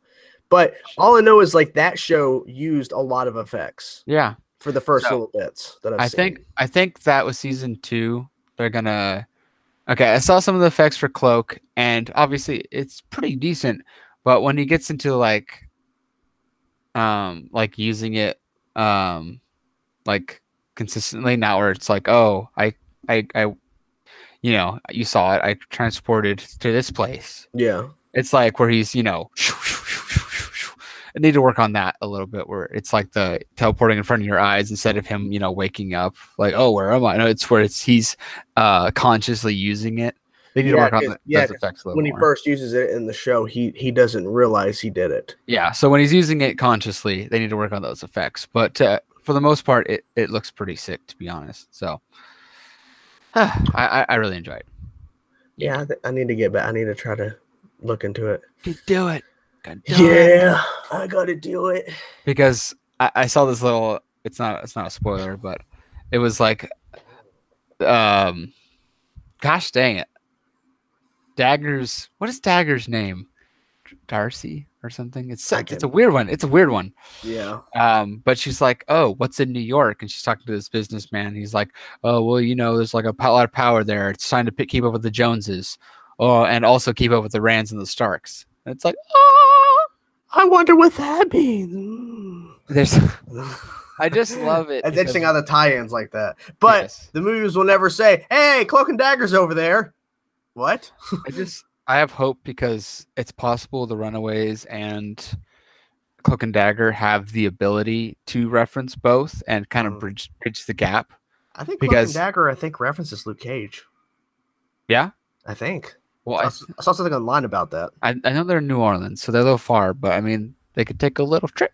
Take a little trip on our favorite rocket ship. Da, da, da. Yeah. The worst thing about Runaways is the fact they go to the bus station and they see the bus to New York, and it's like, just get on it. Go.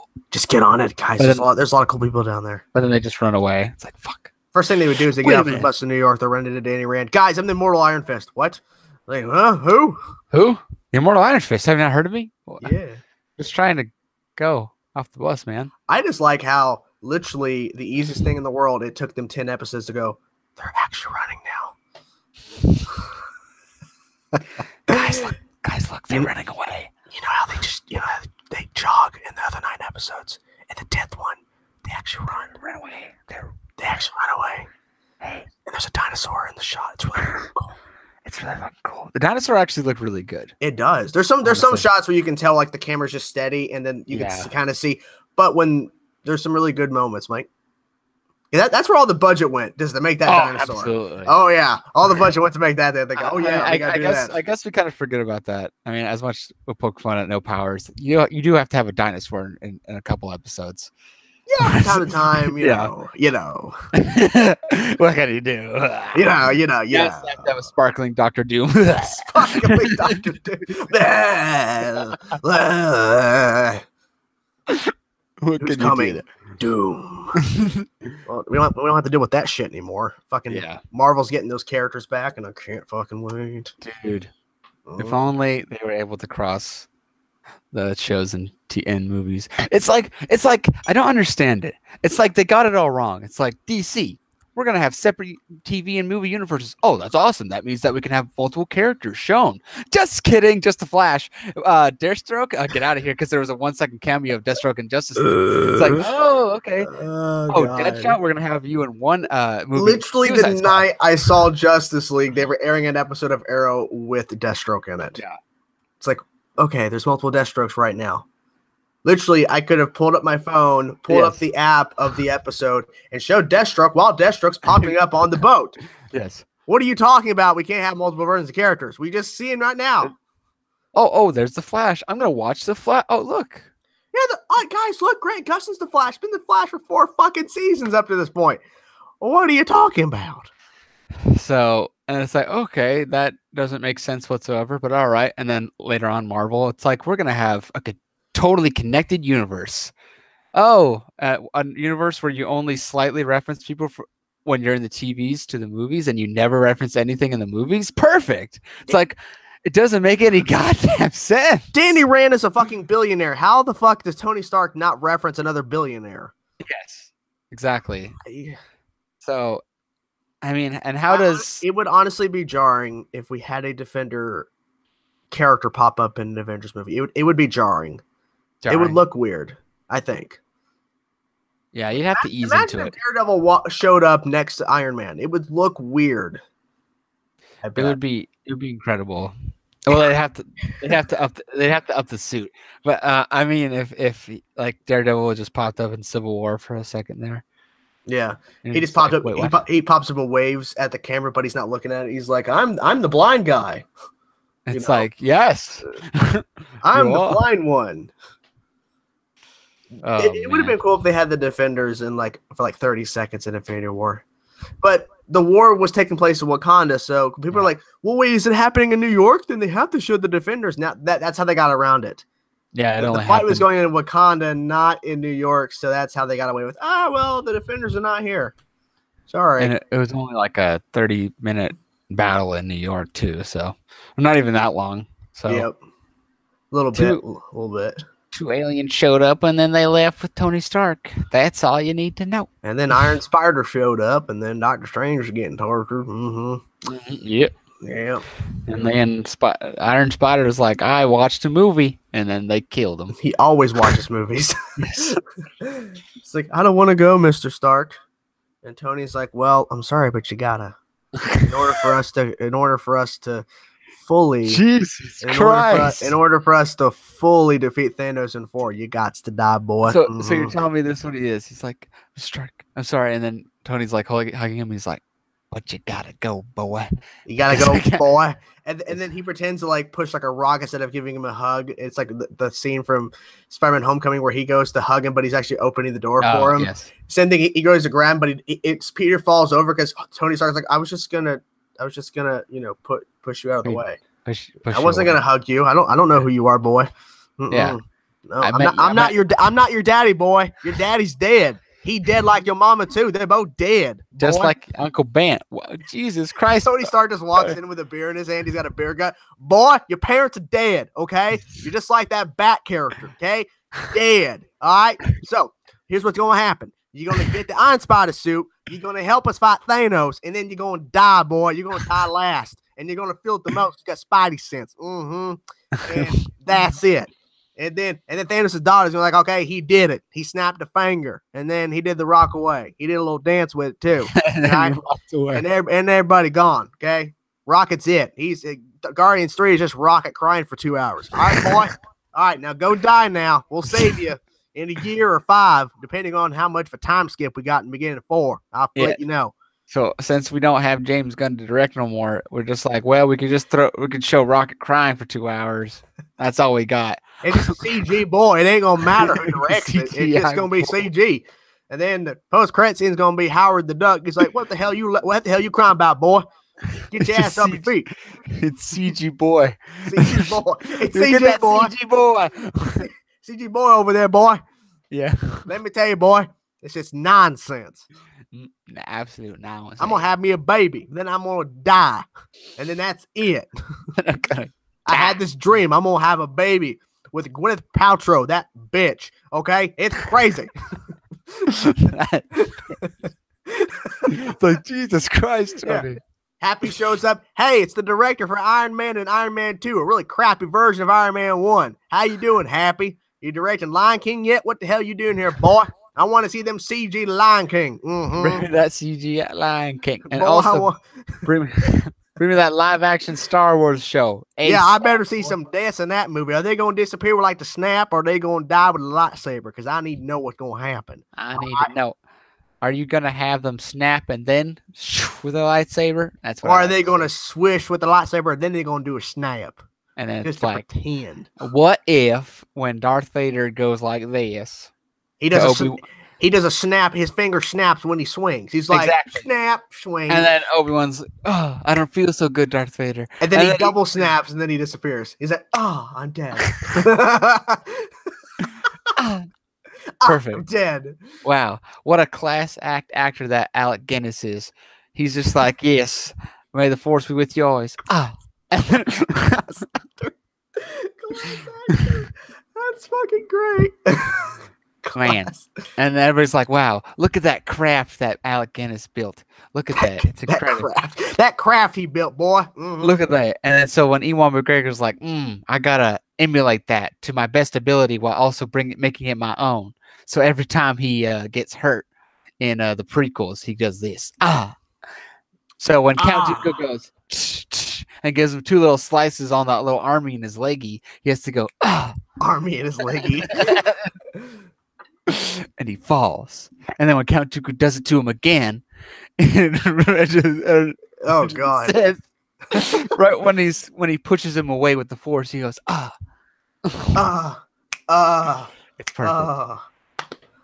Wow. That's what I want, boy.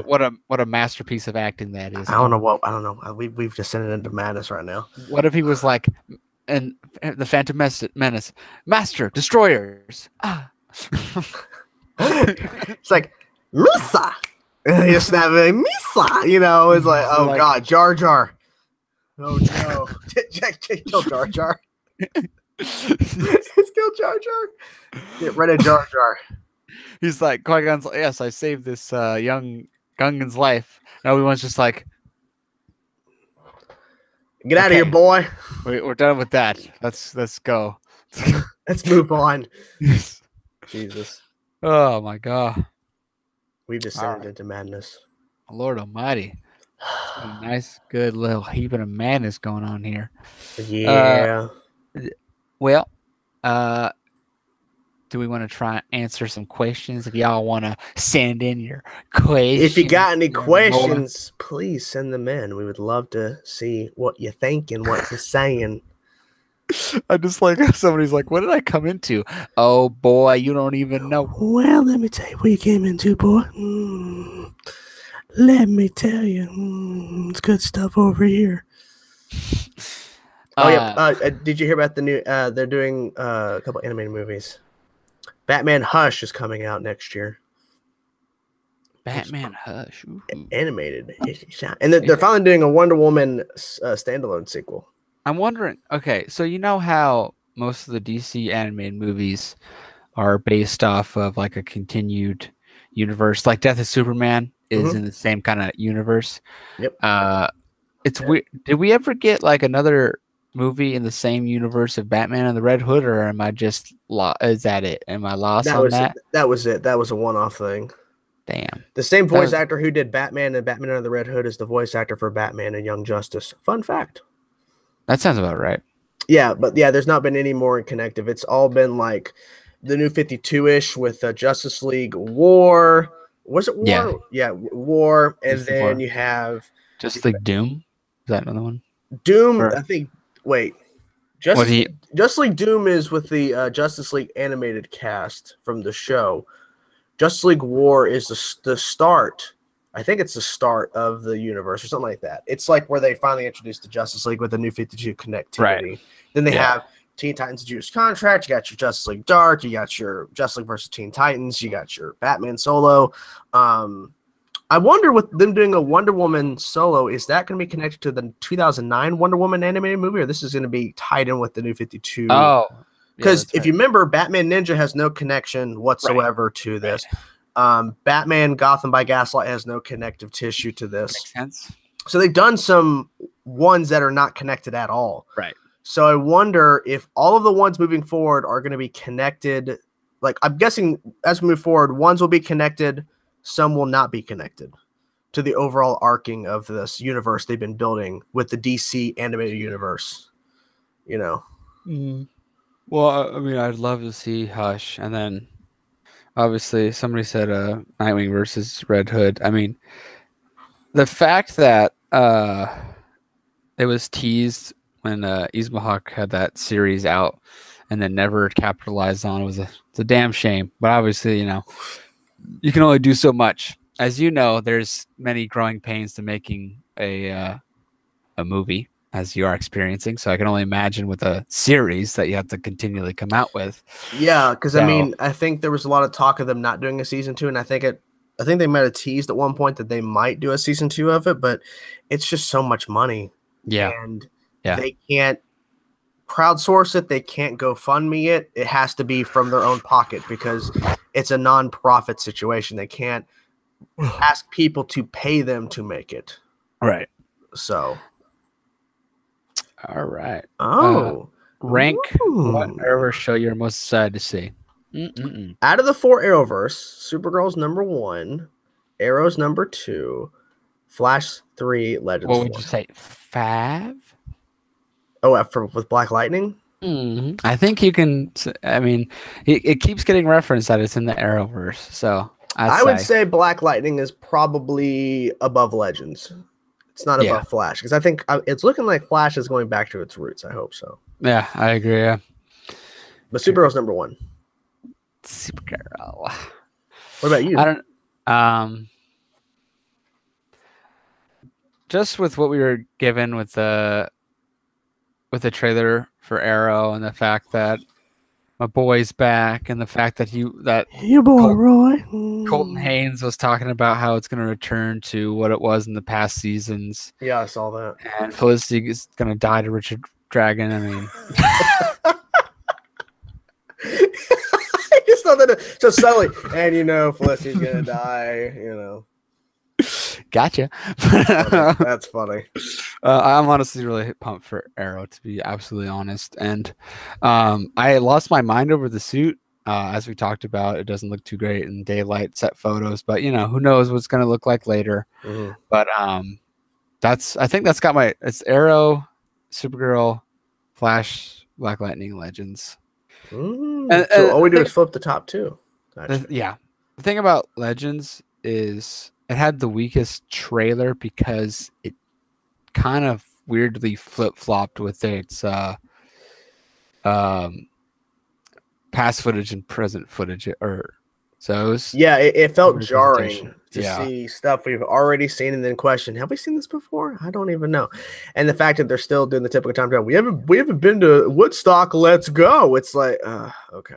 Whatever. It's like I got really pumped because I thought I was gonna be like, okay, hold on 1 second, gotta find that sweet charger. Sweet charger. How's everybody doing? Let me tell you a story about when Alex was a kid. I went and picked him up. It was fun. Oh boy, it's been a long day, guys. It's been a long day. Long day. Look at that boy. He's so pretty. Oh, boy. He's so pretty. Jesus Christ. I was telling him about a story when you were a kid. Picked you up. It was fun. There we go. But yeah, Legends was just jarring. And the fact that it's like, the trailer's like, oh, Constantine, you can be a legend. It's a perfect fit. It's like, can't we just already go through that where he's already a legend? Yeah. I have a feeling the first episode's just gonna be bothering me, but what can probably. I like this question. Do you think in Titan, Starfire, and Robin will have a relationship? Yes. I wouldn't doubt it if he goes down on that. I wouldn't doubt it if he tries to copy Oliver Queen and Sarah Lance in the Arrow Cave. I wouldn't be surprised one bit if Robin's like, hey, Starfire, you want to come down to the Robin Cave? I wouldn't be surprised. They don't have a tower. It's just the Robin Cave. It's the Robin Cave. And he's like, so what's going to happen is they're like, all right, yeah, come down here. And then since you can fly, they're going to be flying around while doing it. Oh, my God. Then so, yeah. Look up in the sky. It's birds are playing. No, it's two people fucking. So, Raven and Beast Bear are going to be coming back for like grabbing food or some shit. Oh my God. And they'll be walking in and they'll be like, yeah, it was such a good time. Oh my God. And their sex triggers Trigon to awaken, and then he comes forth 100 feet in the air and he destroys everything. All because Starfire and fucking Dick Grayson couldn't keep it together when they were alone. They gotta keep it in my pants, boy.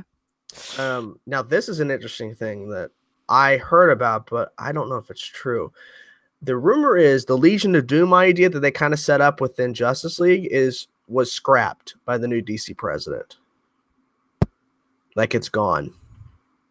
It's interesting because they set it up, but I wouldn't be surprised if they scrap it because I mean, if they're doing solo movies and not focusing on a team up Justice League until way later, it would make sense not to do all this now.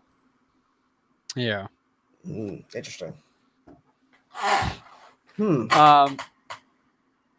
Okay.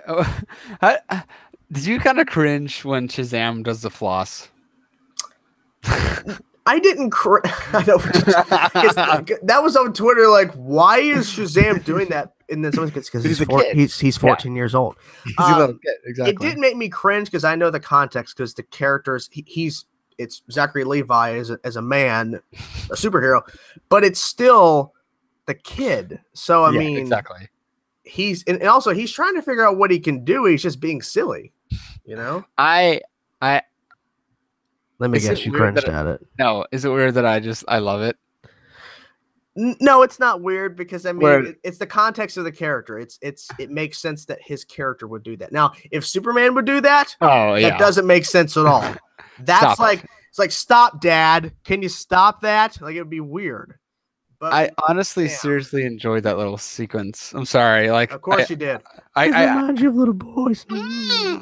I went back to the Shazam trailer, and my favorite part was when he's doing the strength and the flight test. To be honest, yeah, he punches through, and then the fly up. He's like, and he falls out. Just love it. I love it. You're bulletproof. You got bullet immunity. Oh, you guys are dead. Bullet immunity. Yeah. Hey, I'm a superhero. I love that. Yeah. Where he's just like, I love just snacks. He's like, hey, what's up? Superhero. Hey, what's up? Yeah. God, how is he supposed to respond?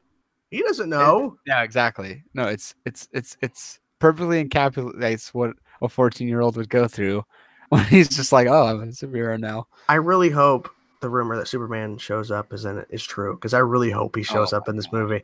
It'd be so cool to have Shazam save the day, and then at the end he has this talk with the guy he looks up to, Superman, and they have a conversation about being a hero, and it will help Billy grow as a person, and it would help this new Superman grow as well. Yes, because Superman's supposed to be happy, hunky dory now. You know,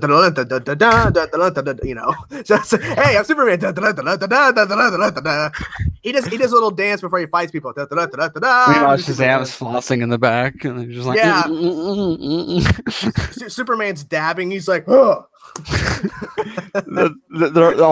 all the bad guys are like, oh, the cringe, and then the cringe. Oh, God, not my Superman. While they're cringing, he just comes. Yeah. Like, Brainiac shows up. I have no idea what the fuck's going on here.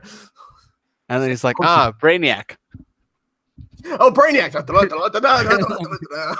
Like, are you challenging me to a dance-off? Ah, yes. I'm challenging you to a hoedown. Swinger partner around and around. It's like, what is going on? He swings him around. Shazam's like, howdy, partner. And he punches Shazam in the face. Get out of here, boy. This is my hoedown. He's just dancing over the hole he created where Brainiac's under. He's just dancing over the hole. Yeah.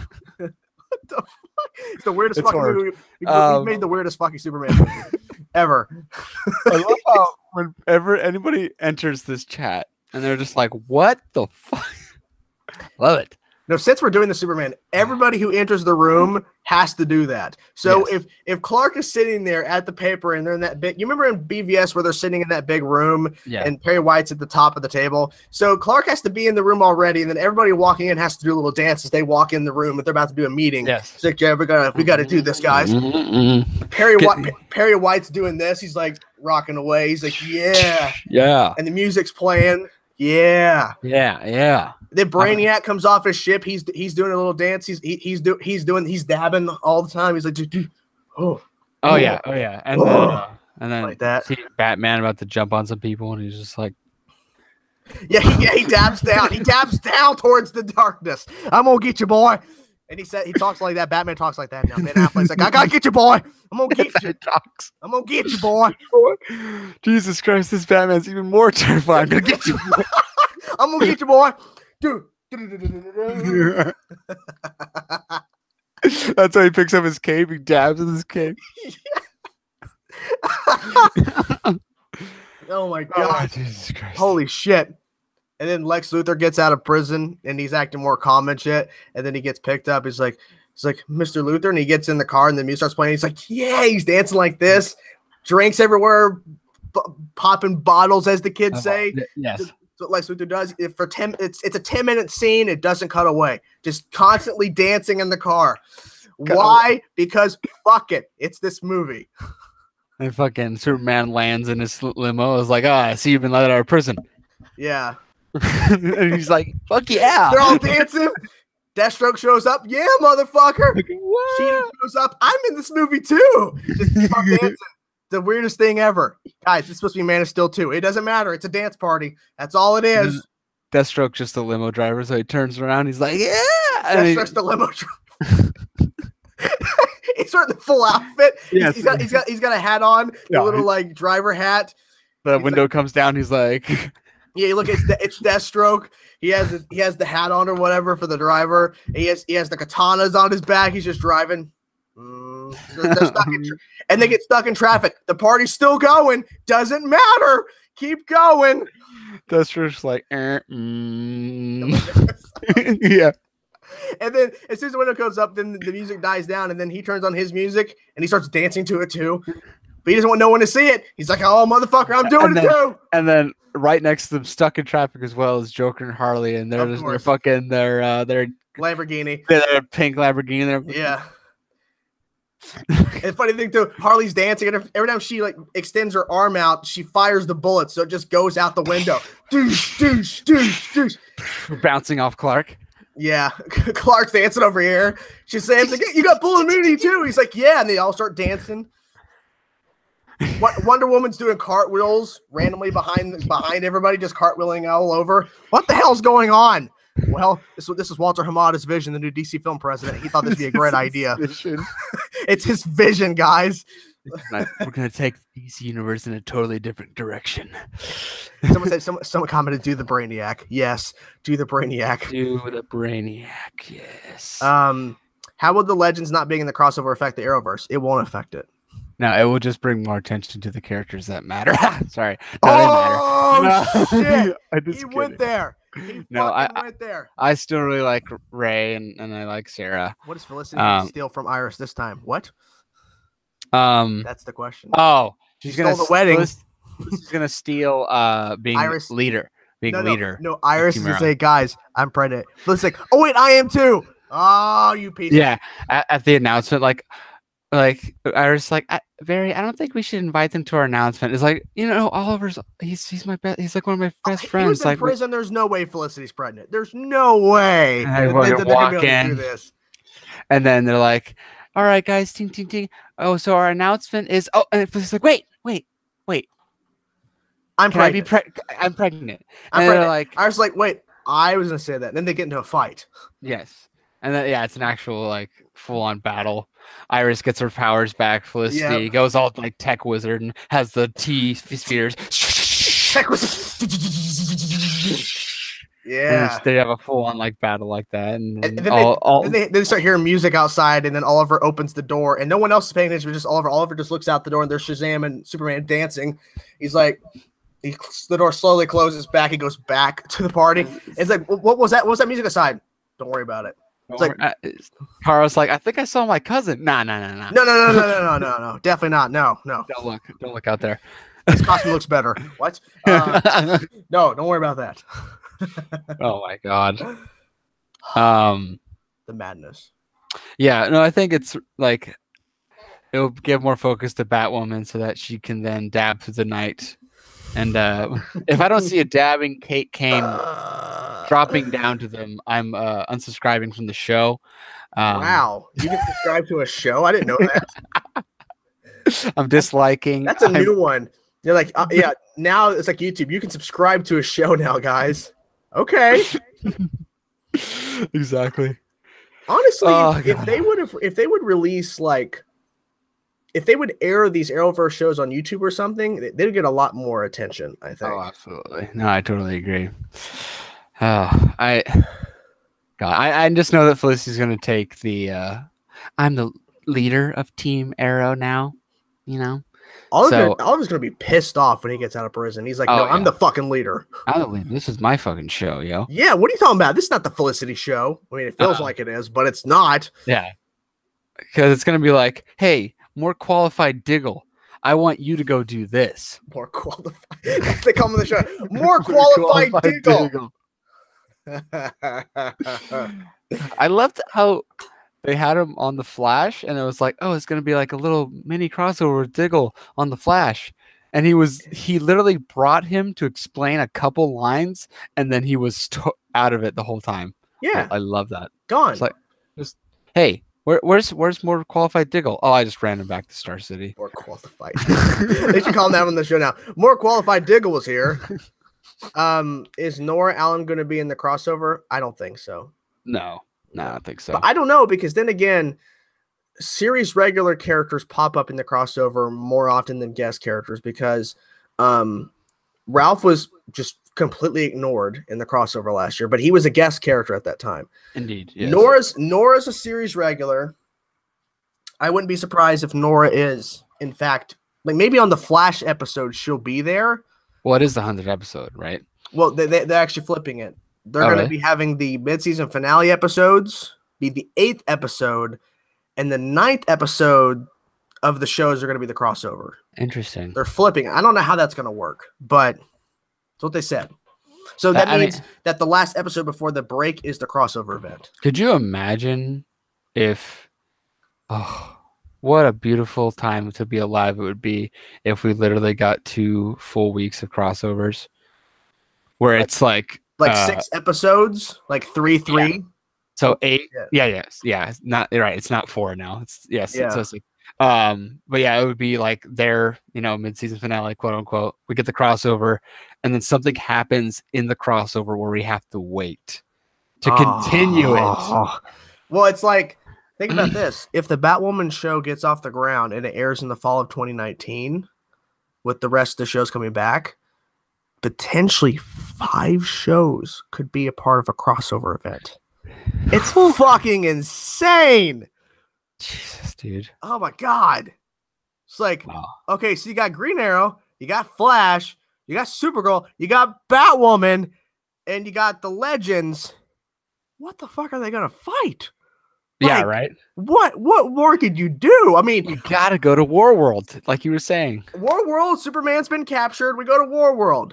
And then Superman can make a reference. Hey, look, you look like my friend in Gotham City. I'm from a different Gotham, another Earth.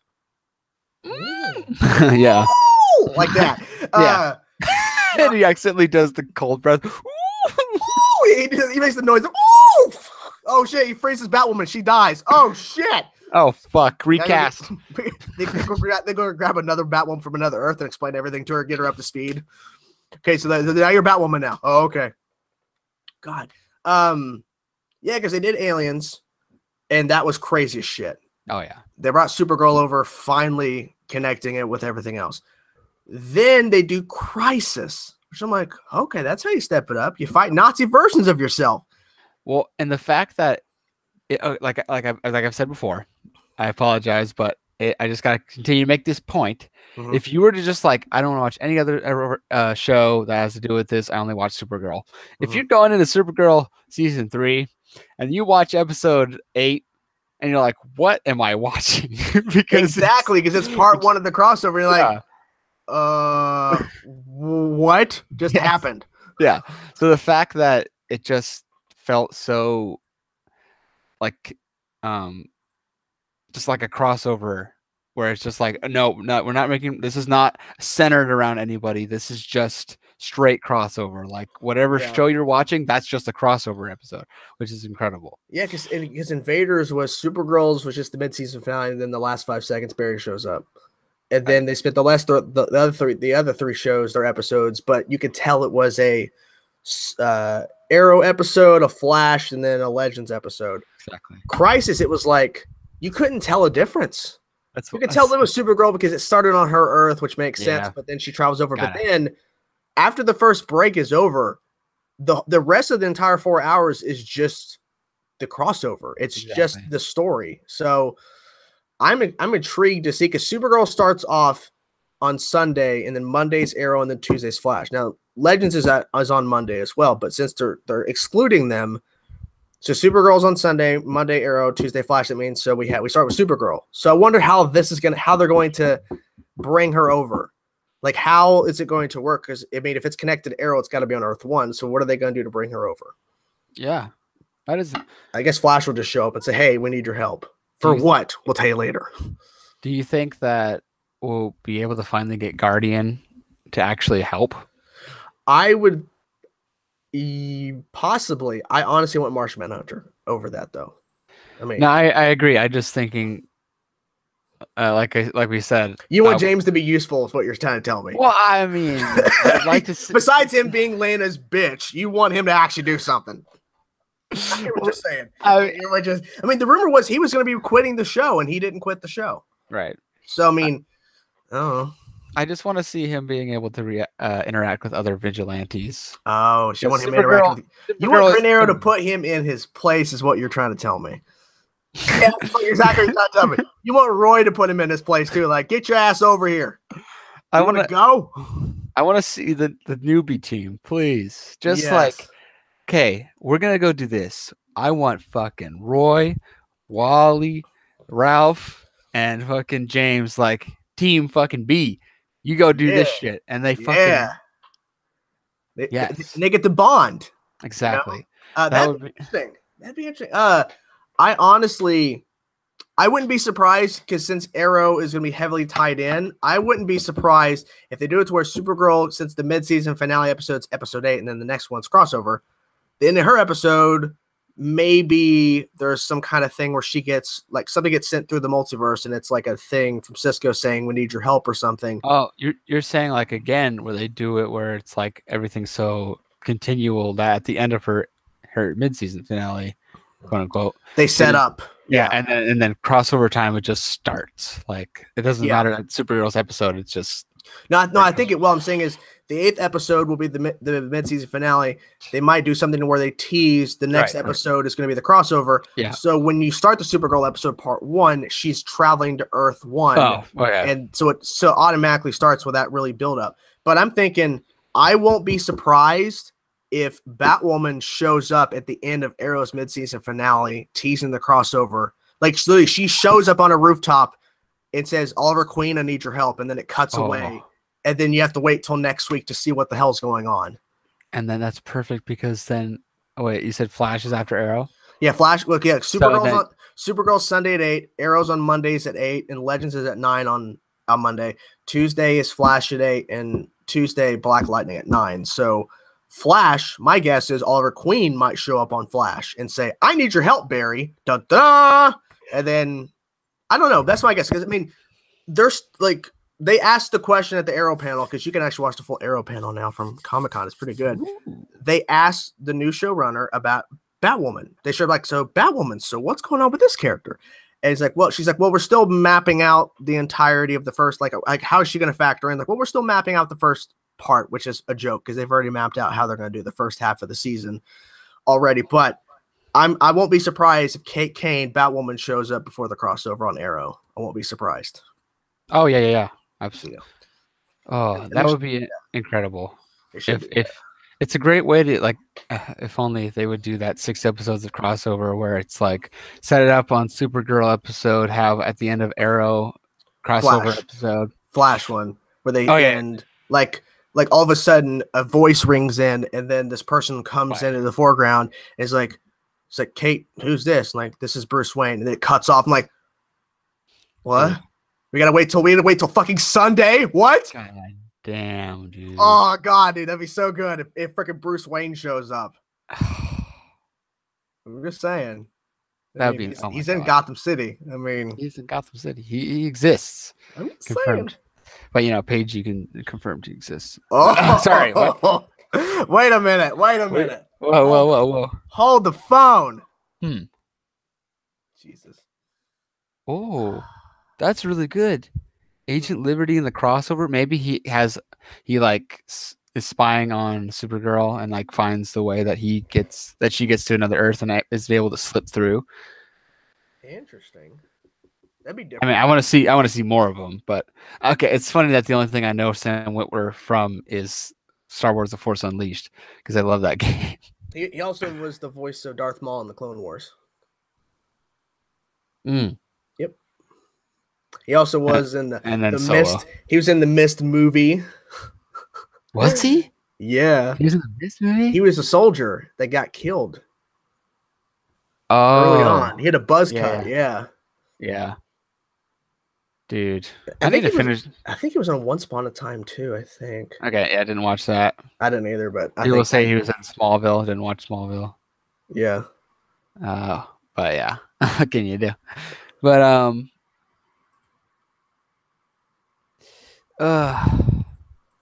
no, Alex is not going to be Batwoman. Not going to happen. No. That would just what if Bruce Wayne or Batwoman does some legal stuff and gets Oliver out of jail and Oliver owes them a favor? Oh, and that's the crossover. No, Evelyn. Oh my God, Evelyn. Oh, we know what she does in her spare time. But I mean, that'd be interesting if they got him out. But I honestly believe it's going to be Agent Watson who puts him in there in the first place, gets him out. No, I agree. That makes sense. It's time. Do you think it's who's under the hood? It's gotta be Roy, or it could be one of the longbow hunters trying to sabotage his name. But after all he went through, it's I don't know. It's a weird angle, but I understand. Roy. I know what you're coming from. I was like, I was gonna say Roy, but I'm not gonna get my hopes up. They didn't give an inkling of him in the trailer, so I don't know.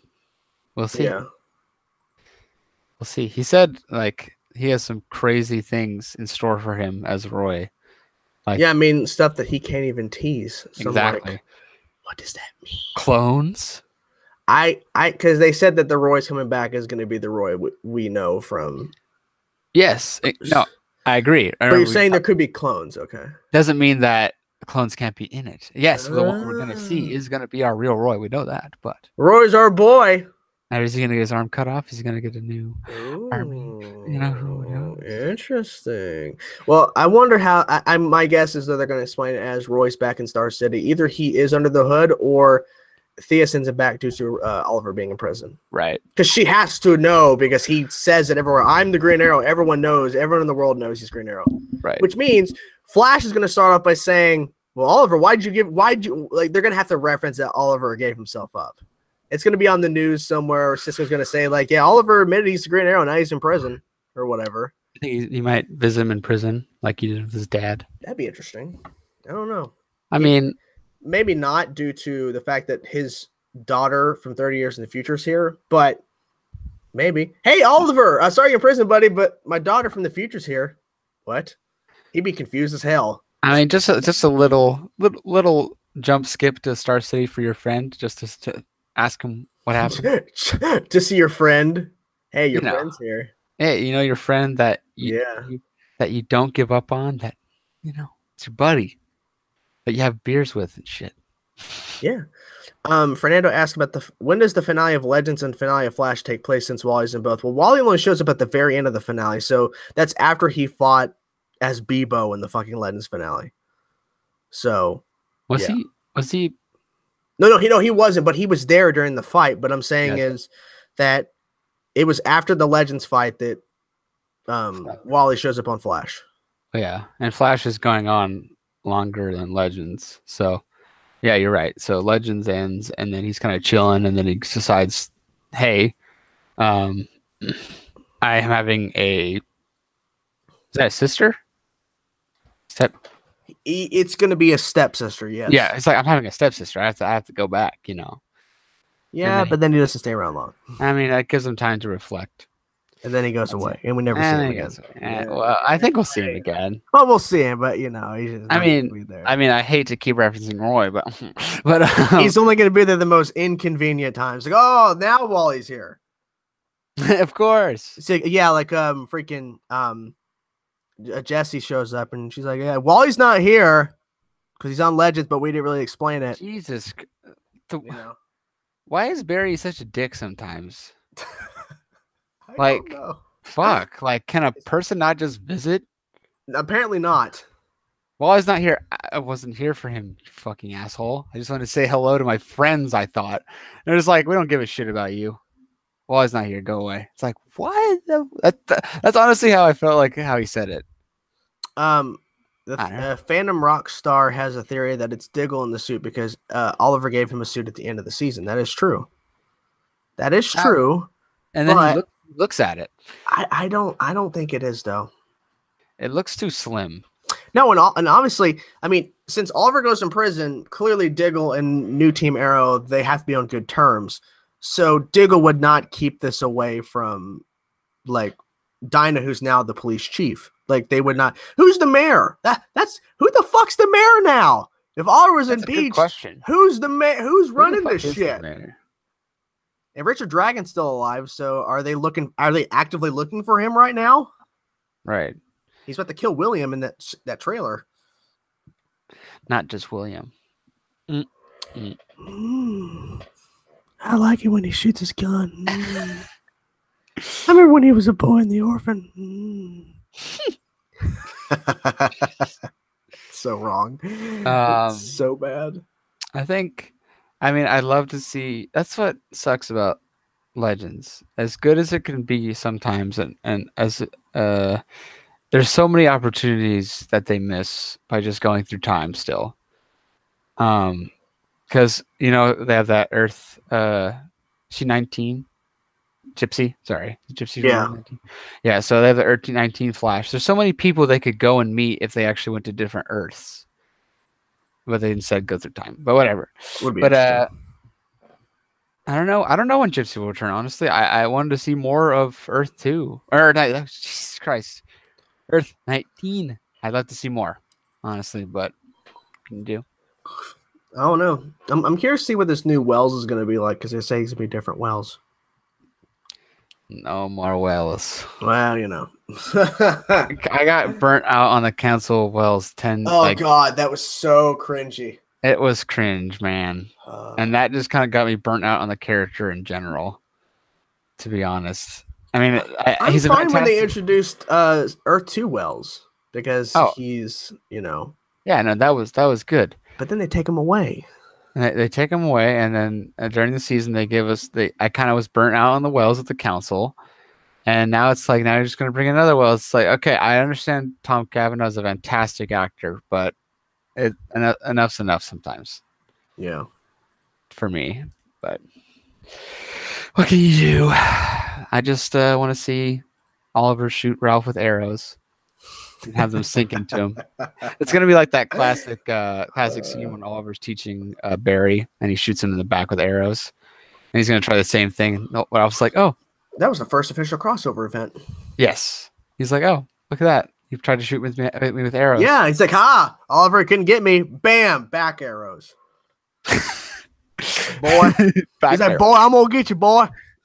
He's like, "Really? You think you can hit me with an arrow?" And he's like, "I see. You have the time to survey the area, and you didn't do it, Barry. You stupid fuck, boy." Love it. All right, guys. It's been over 2 hours. We are clocking in. Yeah, 2 hours. I mean, I like Alex, but god damn it. Sometimes you gotta just relax. Yeah, I gotta do some stuff and edit and all that shit. Oh yeah. On the best. But I'll be online tonight, boy. Mm-hmm. Fantastic. Yeah, I'm gonna be online tonight, boy. With them popsicles. Anyways, it was nice talking to you guys. Thank you so much for stopping by for the podcast.